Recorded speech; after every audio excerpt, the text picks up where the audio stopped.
Hello friends, I am Dr. Rohit Ranade. I am a consultant gynec-oncologist and a robotic surgeon at the Narayana Health City.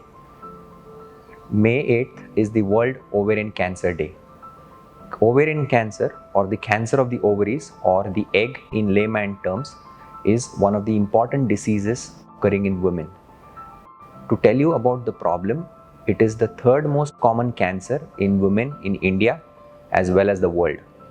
If you look at in pure numbers which are given by WHO, we had about 37,000 new cases of ovarian cancer every year. That's an astonishing figure. And unfortunately, majority of these cases come to us in advanced stages.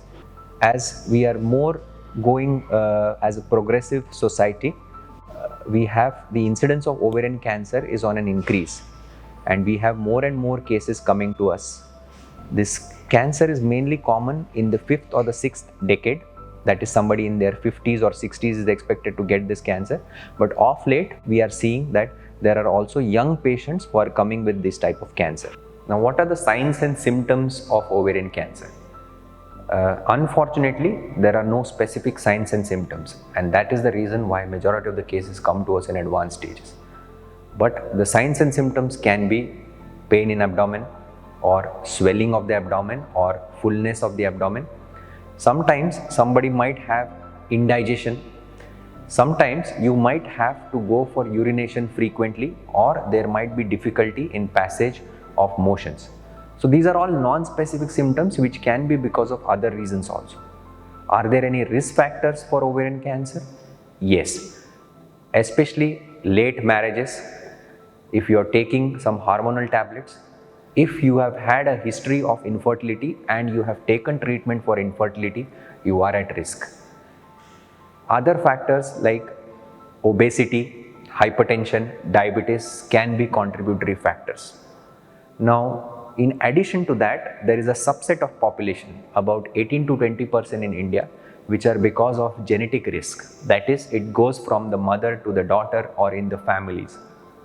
It is mainly because of a gene called as the BRCA gene or the BRCA gene. So there are two genes, BRCA1 and 2.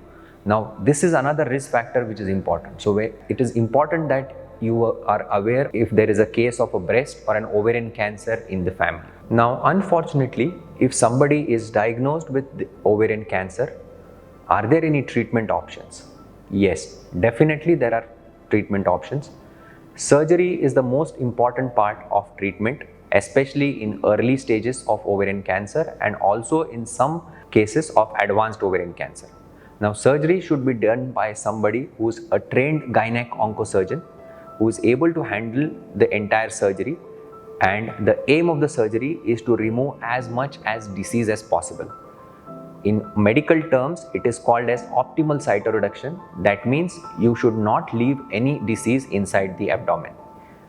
After surgery, the other treatment option could be chemotherapy, which mainly means drugs which are given through the intravenous route. Newer modalities like hyperthermic intraperitoneal chemotherapy or HIPEC and immunotherapy and targeted therapies have definitely have an emerging role.